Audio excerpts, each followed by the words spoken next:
banlieue en France, c'est caractérisé par deux aspects. Ça commence déjà par l'idée que c'est ce qui est au-delà de Paris. Donc c'est au-delà du périphérique qui a été construit en 1973 pour saturer Paris.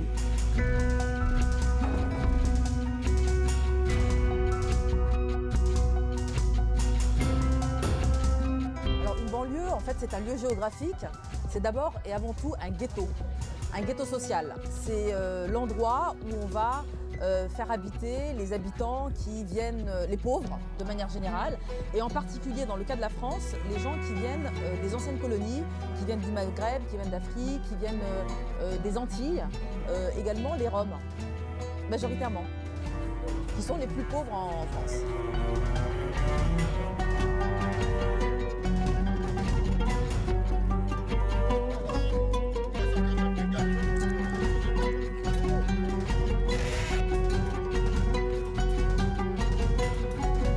On va dire avant les émeutes, l'ambiance elle était, on va dire, familiale parce que c'est un petit quartier où, comme si c'était un petit village, tout le monde se connaît assez bien. On échange, on échange un peu avec les plus jeunes et les plus grands pour créer pas de conflit intergénérationnel.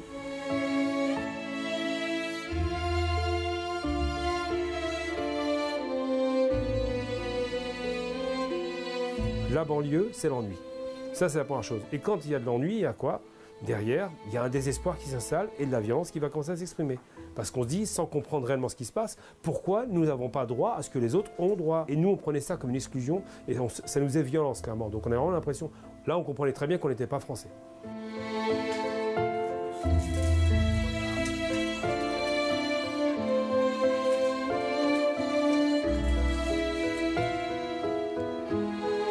La police, à l'époque, il y a 11 ans, il n'y avait pas de commissariat à Clichy-sous-Bois. Donc c'était la police d'une autre ville qui intervenait à chaque fois lorsqu'il se passait quelque chose. Et le souci, c'est qu'ils ne connaissaient pas forcément les habitants. Et c'est un petit peu pour ça qu'on a eu sans doute ce malheureux drame à Clichy-sous-Bois.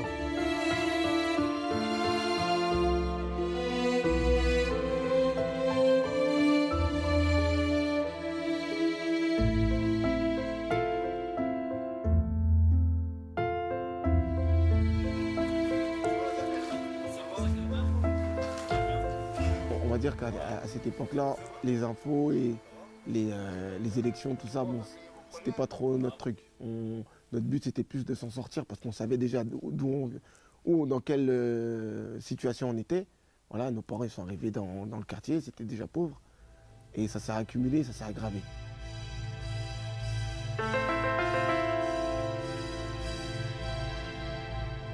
J'ai une histoire incroyable sur Mantes-la-Jolie que je vais vous raconter, qui est extraordinaire. Il y a un type, c'est un truc de fou, hein, un type qui voulait se suicider. Il s'est jeté du 11e étage. Il n'a même pas réussi à se suicider parce qu'il y a eu des entraves pour l'empêcher de tomber par terre. Il est remonté chez lui dans un état lamentable, vivant. On ne considère pas ces êtres qui vivent dans les quartiers comme des êtres humains, on les considère comme des bêtes.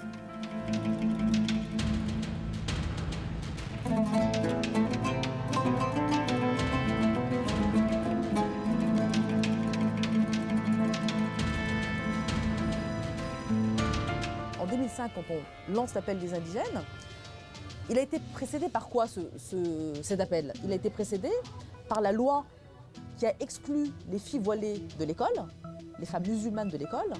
Et ça, c'était un débat qui a duré entre 2 et 3 ans, qui a été une offensive islamophobe incroyable contre les musulmans. Donc vous comprenez bien que si tous les jours, il y a un matraquage politique qui désigne une communauté, les musulmans, qui les désigne du doigt comme étant potentiellement des terroristes, potentiellement des gens qui sont des étrangers à la nation, qui souillent la nation.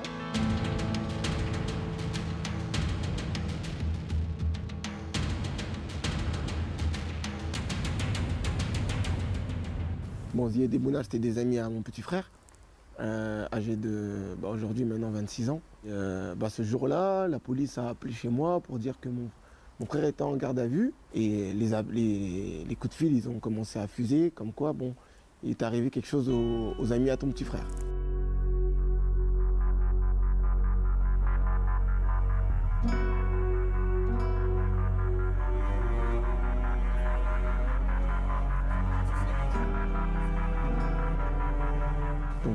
je suis parti chercher mon petit frère au commissariat et je lui ai demandé qu'est-ce qui s'était passé.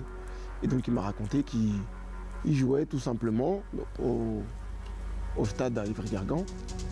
Et quand il est rentré sur le chemin du retour, une voiture s'est arrêtée brusquement, une voiture de police, civile, et il les a pris pour cible en braquant l'arme sur eux. Donc eux, apeurés, ils ont fui. Et tout le monde s'est enfui dans tous les sens. C'est que quand il y a la police, on court parce qu'on a peur de la police. Donc en fait, même si on n'a rien à se reprocher, et c'était leur cas, ils n'avaient rien à se reprocher, ils se sont mis à courir et la police les a poursuivis jusqu'à leur accident, donc dans un espace où il y avait l'électricité.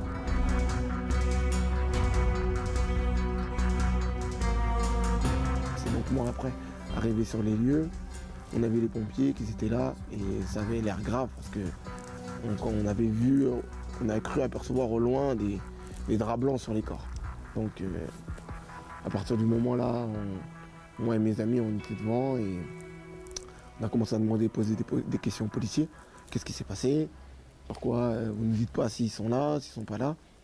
Ils ne voulaient pas nous dire. Et on avait une odeur voilà, de chair brûlée, quoi. Donc qui régnait sur le secteur de l'endroit où ça s'est passé. Et au bout d'une heure, on a su la vérité. Et ça a éclaté sur place parce que les policiers ne voulaient pas nous dire qu'est-ce qui s'était passé. Ils nous demandaient juste de reculer. Et comme il a commencé à avoir du monde, ils se sont un peu apeurés et ils ont commencé aussi à hausser la voix. Donc d'autres personnes ont haussé la voix et c'est parti un peu en bagarre, quoi.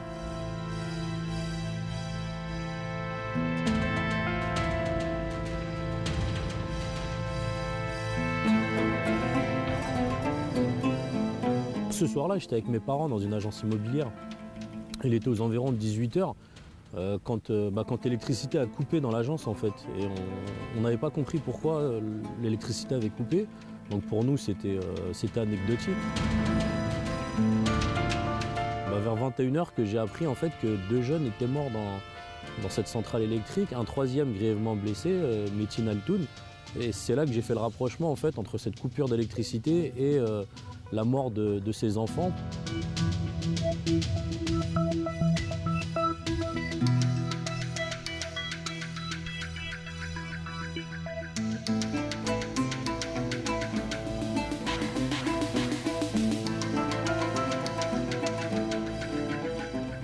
C'est parti en bagarre avec la police.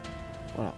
C'est parti en bagarre, ils ont commencé à mettre leurs bombes lacrymogènes et tout ça. Et quand les policiers ont vu que les jeunes avançaient et reculaient pas, et qu'ils étaient vraiment énervés, là les renforts arrivent, les CRS, tout le monde, toute la compagnie, les fusils, tout ça. Et tout le monde est remonté au quartier et a annoncé la nouvelle aux gens du quartier. Donc tout le monde dans le quartier était énervé, très énervé. Cette soirée, il y a eu la police.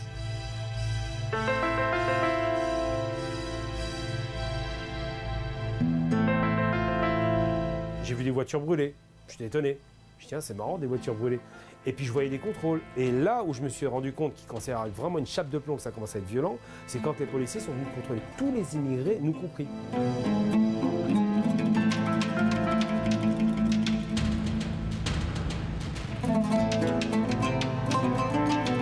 Donc ils nous contrôlaient, la moquerie, et ils nous contrôlaient violemment. C'est pas gentil ce qu'ils ont fait. Puis après ils sentaient nos mains pour voir si on avait de l'essence dans les mains. C'est intolérable. Ils nous collent contre un mur, nous humilient, ils nous touchent comme si on était des bêtes.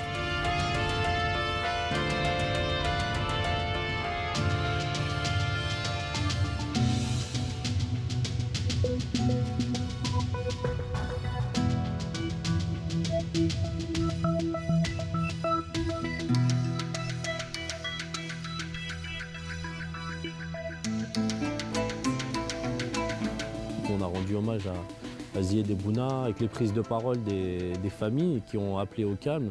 Le calme est rapidement revenu à Clichy-sous-Bois et le samedi 29 octobre, il s'est rien du tout passé dans la ville. Donc on s'est dit qu'on avait rapidement retrouvé le calme.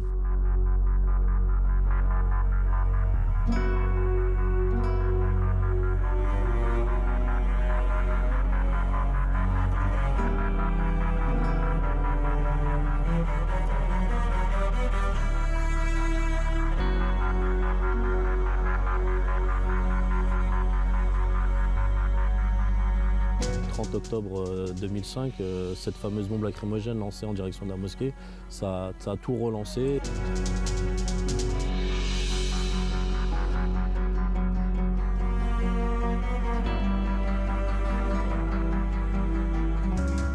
On lançait des cocktails Molotov à l'intérieur de la mosquée. Et là, les gens ont été extrêmement choqués. Donc, si vous voulez, la mort de Ziad Ebouna, plus le mépris par rapport à une famille endeuillée ou à des familles endeuillées, un quartier endeuillé qui, en plus, va se recueillir dans une mosquée. Alors là, ça a été le choc et des réactions de colère.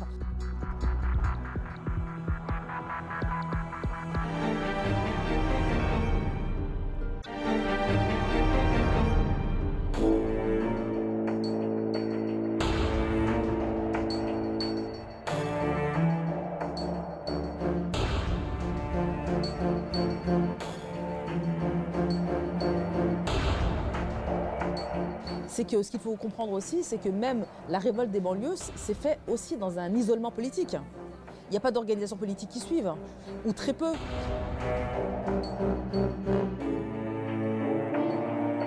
Tant qu'on n'avait pas une réponse, jour par jour, ça continuait. Donc ça a continué à peu près une semaine, 10 jours au quartier. Et les autres banlieues, en voyant que voilà, le drame et ce qu'on a dénoncé, ce que les policiers ont fait, qu'ils n'ont pas assisté à des personnes en danger. Voilà, on a dénoncé que voilà, c'était illégal et on a commencé à manifester, à se regrouper pour le deuil, en prenant des t-shirts avec le slogan « Mort pour rien ». Et après, bon, nous, dans le quartier, ça a cessé de brûler, de tout casser à partir de 10 jours. Et après, toute la France s'est embrasée. Bon, c'est pas... Peut-être qu'ils ont ressenti la même chose que nous, c'est pour ça que ça s'est embrasé, mais... Couvert médiatiquement, à l'époque, non, ça n'a pas été forcément correctement couvert, puisque on montrait uniquement les voitures qui brûlent pendant 3 semaines, mais on ne revenait pas sur le fond de l'histoire, qui était que 2 jeunes sont morts dans cette centrale électrique, un 3e grièvement blessé.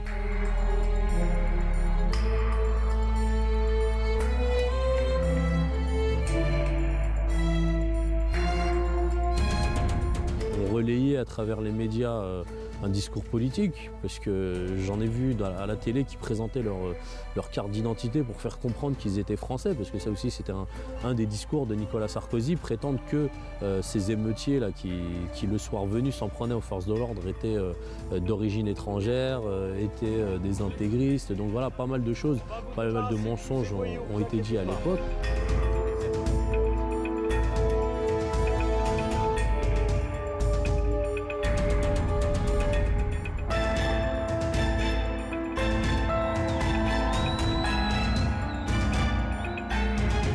Il y a des jeunes qui font ça parce qu'ils suivent l'effet de groupe. Voilà, ils suivent l'effet de groupe, ils veulent casser pour casser, ils ne comprennent pas la cause. Voilà. Nous, quand ça s'est passé, au début, bon, quand on a vu que les policiers ils voulaient pas donner une réponse, c'est pas des voitures qu'on voulait brûler, c'est...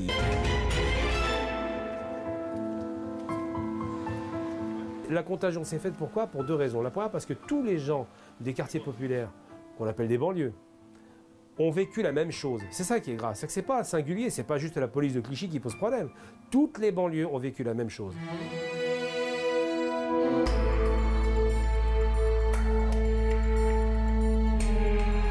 Nous, après les petits jeunes, les amis Abouna, Zied, qui avaient 16 ans, 17 ans, eux, c'était impossible de les raisonner. Eux, ils cassaient, ils brûlaient pour que voilà, les policiers...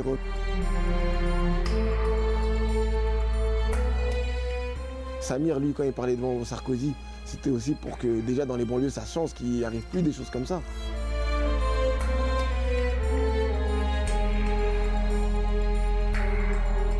Ça a été une contagion déjà de solidarité par rapport à la mort de Ziad Ebouna, mais aussi une solidarité liée aux propos qui ont été tenus par Nicolas Sarkozy, ministre de l'Intérieur de l'époque, qui considérait que les fonctionnaires de police n'avaient rien à voir avec la mort de Ziad Ebouna, qui n'étaient pas poursuivis. Tous les mensonges d'État qui ont pu être dits à l'époque, et c'est ce qui a fait que ça a pris un petit peu dans tous les quartiers et que les gens essayaient de se révolter par rapport aux propos qui ont été tenus.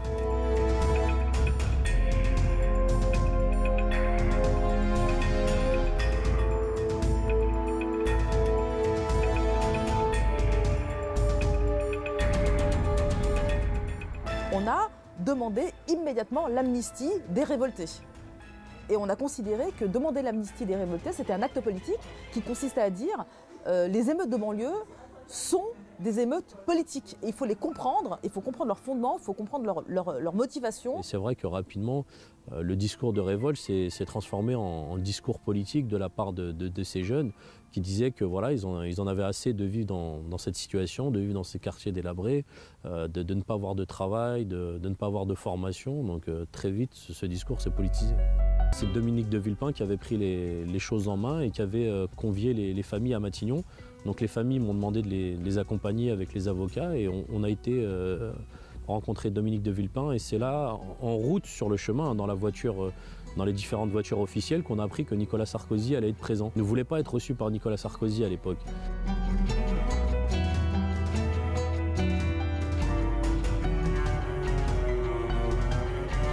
On a gentiment expliqué qu'il fallait qu'ils sortent un petit peu du cœur de la ville pour que les gens puissent continuer leur vie normalement.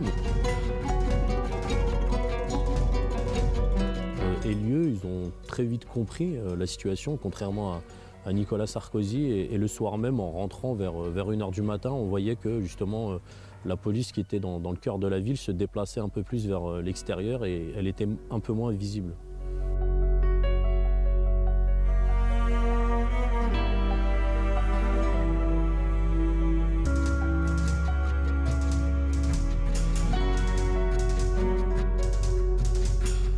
À Clichy, pour Zied Ebouna, en 11 ans, on a, dès l'année prochaine, enfin dès 2006, pour commémorer les 1 an de leur décès, on avait installé une stèle devant le collège où ils étaient scolarisés. Et donc en 2015, pour les 10 ans de leur mémoire, on a fait inaugurer justement l'allée où on se trouve, qui s'appelle l'allée Zied Bena et Bouna Traoré.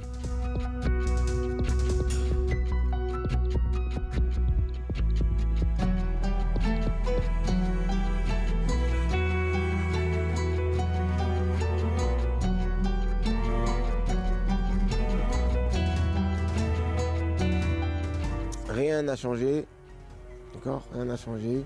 Toujours aussi pauvre, toujours aussi dégradé. Maintenant, c'est les bâtiments qui se dégradent. Et les bâtiments, c'est des tours de 10 étages. Donc, quand il y a des dégradations, c'est des dégradations importantes. Ça fait comme dernièrement, il y a 2 mois, il y a un immeuble de 10 étages avec 130 logements qui a failli s'écrouler. Donc, il y a un immeuble au quartier, je ne sais pas si vous êtes passé, il y en a un qui est évacué. Il y a un immeuble qui est vide. Il y a eu le plan Borloo, je crois que c'est 50% des banlieues ont été rénovées ou détruites. C'est-à-dire que les barres HLM ont été détruites. Ça, c'est vrai. Ils ont agi de ce point de vue-là. On ne peut pas leur retirer ça. Mais sur un plan social, pas sur un plan décoratif.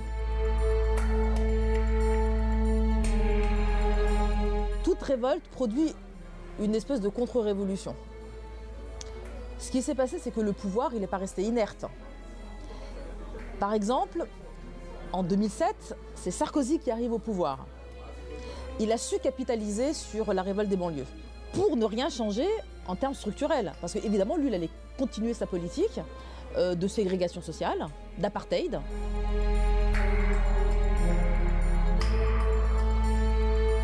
Ma vraie peur, c'est de me dire qu'un type ou une organisation qui va être influencée par l'extrême droite a poussé les jeunes à se radicaliser, mais bizarrement contre leur propre population.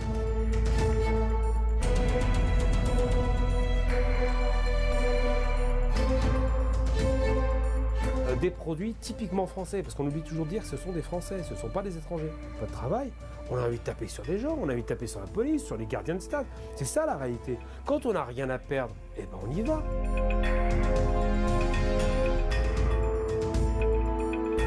Savoir que les fonctionnaires de police n'ont pas poursuivi Zied Ebouna, que c'était des délinquants, qu'ils étaient en train de cambrioler. Donc voilà, et tout ça, ça a été démenti par les renseignements généraux, donc un service du ministère de l'Intérieur qui a complètement démenti ces faits, que les fonctionnaires de police étaient bien en train de poursuivre Zied Ebouna, qui n'était pas du tout en train de cambrioler sur un chantier, puisque ce n'était uniquement un terrain vague à l'époque et non pas un chantier. Donc le temps nous a donné raison, le temps a donné raison aux jeunes de Clichy-sous-Bois qui ont raconté leur version des faits, qui par la suite s'est avéré vrai 10 ans après lorsqu'il y a eu le procès.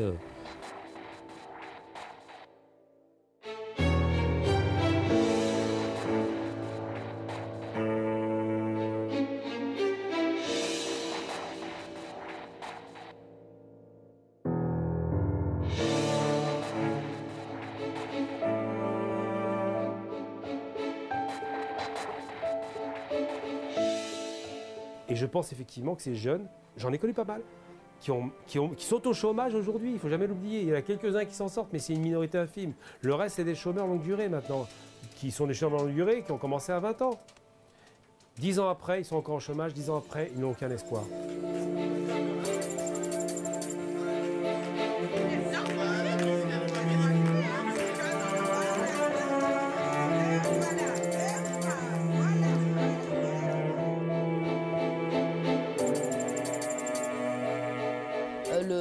Le potentiel en termes de révolte en France, il est énorme. Toutes les grandes villes de France ont des banlieues autour d'elles. Et comme il n'y a pas d'alternative politique, comme il n'y a aucune prise en compte, aucune prise en charge du défi que représentent les banlieues, donc il ne se passe rien, on ne fait rien, la situation empire, et donc il y a nécessairement des révoltes qui vont arriver.